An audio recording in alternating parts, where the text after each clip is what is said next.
حسین کا پیرہن ملا، رسول کی مسند واپس آئی، 6 مہینے کے بچے کا گلوبند بھی دیا گیا۔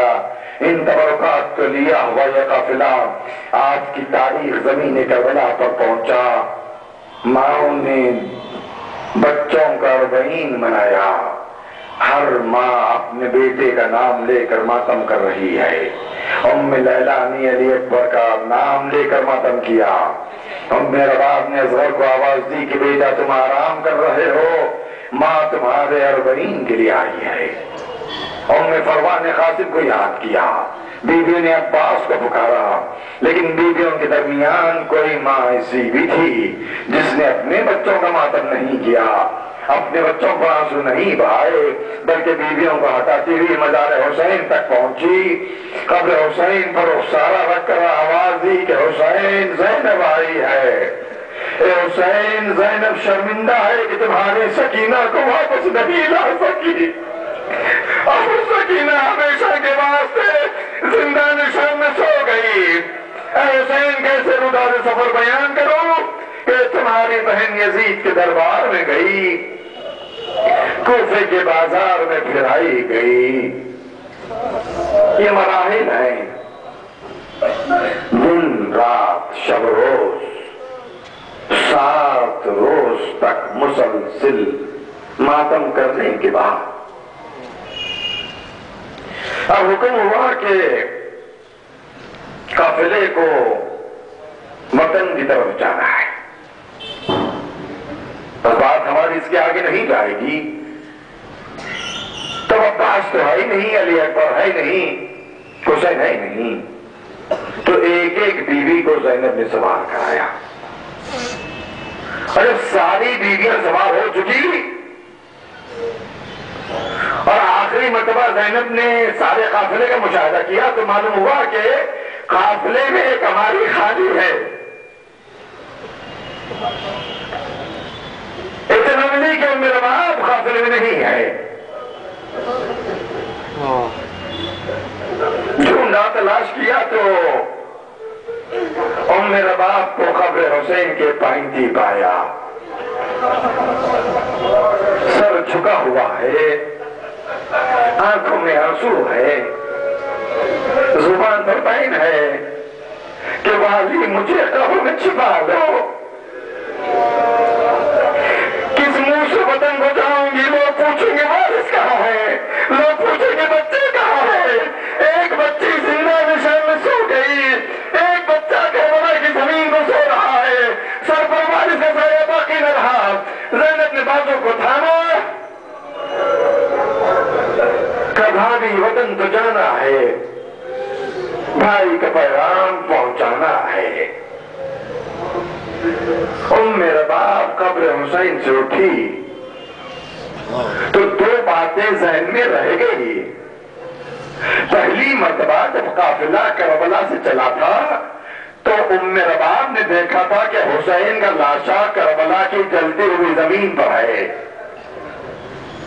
دوسری مرتبہ قافلہ کربلا سے جا رہا ہے تو مزار تو بن گئی مگر مزار پر سایہ نہیں تھا، تو رباب قبر حسین سے اٹھی تو کہتی ہوئی اٹھی کہ والی اب زندگی بھر کبھی سایہ میں نہیں بیٹھوں گی۔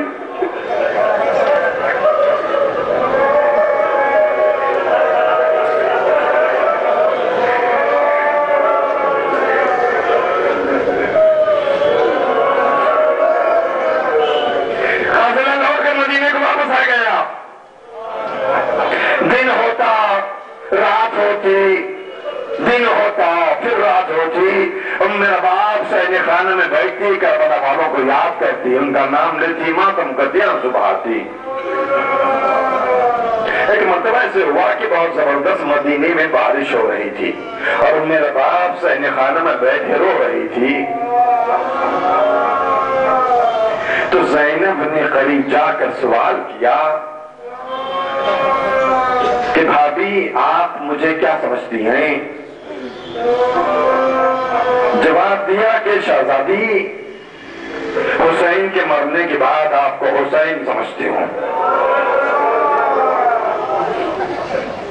کہ اگر میں کسی بات کی خواہش کروں گی تو میری بات مان لو گی؟ کہ بیوی آپ کا حکم حسین کا حکم،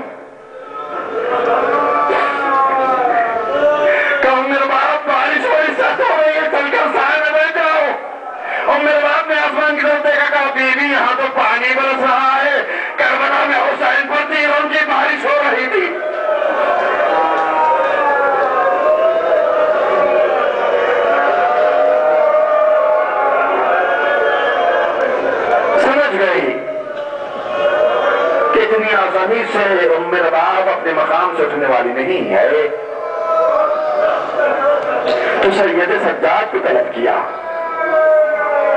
کبھی تک تم ام رباب کو بارش سے اٹھا کر سائے میں بٹھا سکتے ہو؟ تو سید سجاد نے کہا کہ مادر گرامی بارش بڑی سخت ہو رہی ہے، چل کر سائے میں بیٹھ جائیں۔ تو میرے باپ نے پوچھا اتنا بتا دے کیا بیٹا بن کر ماں سے کلام کر رہا ہے یا وقت کا امام بن کر حکم دے رہا ہے؟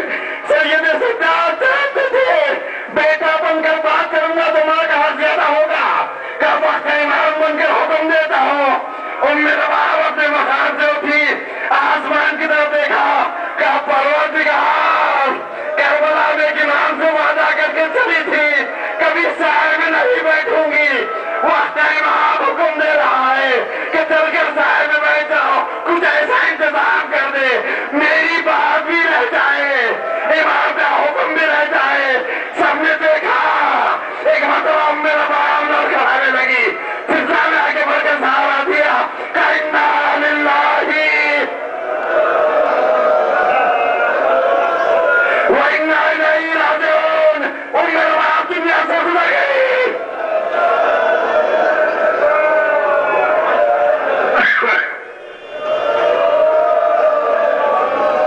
کربلا سے قافلہ جب چلا تھا تو بیویوں نے محسوس کیا تھا کہ میرا باپ ہمیشہ اپنے ہاتھ کو بند کر کے رکھتی ہے،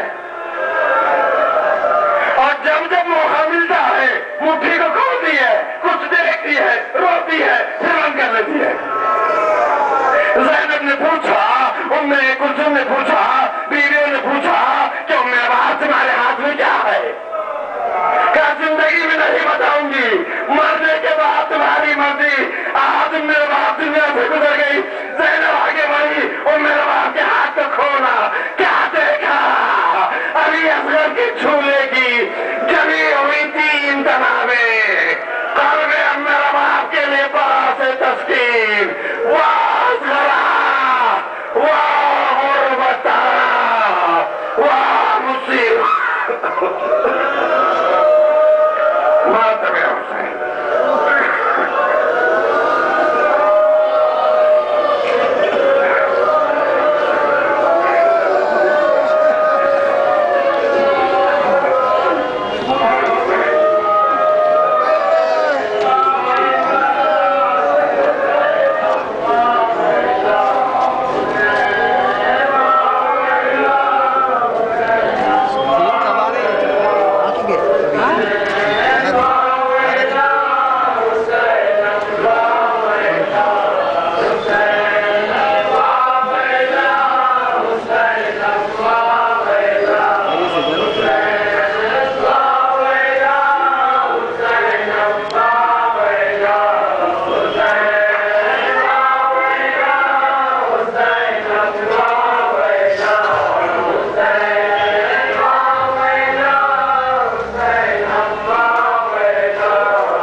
کربلا کے بن میں غریب